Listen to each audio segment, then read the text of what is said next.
வணக்கம் நண்பர்களே, வாங்க சாப்பிடலாம். என்னத்த சமைச்சு வச்சிருக்கேன்? சாப்பாடு வந்து ரசம் சாதம்,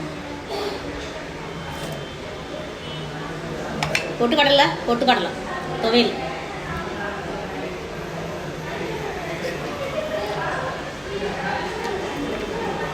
ஒரு ஆள் தான் உட்காந்துரும் ஒத்தையில். ஷாப்பில் சாப்பிட்ருச்சு. மொத்த ஹாஸ்பிட்டல்லே 2 லேடி வேலை பார்த்துட்டு இருக்கோம். வார போலம் பார்த்துட்டு ஓடுறாங்க. இந்த ஹாஸ்பிட்டல் நம்மளால் வேலை செய்ய முடியாது, அவ்வளோ வேலை, பேமெண்ட் கம்மி.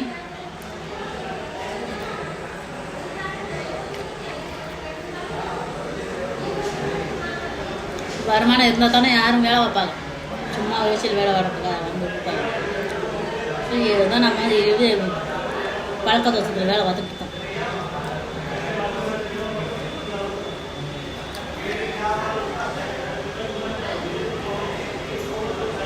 நீங்களே என்ன பண்ணிக்கிட்டு இருக்கீங்க? சாப்பிட்டாச்சா? 2 மணி ஆச்சுல்ல. டியூட்டியில் எந்த டியூட்டியில் இருந்தால் 2 மணி சாப்பாடு சாப்பிடலாம். 2 மணி 3 மணி ஆகுது. ஐயோ போதும், நான் 2 மணிக்கே இருக்கேன் ஃப்ரெண்ட்ஸ். டைம் கூட புரியல. அப்படி பசிக்குதுன்ட்டு சொல்லிட்டு வந்துட்டேன் மேனேஜர்கிட்ட.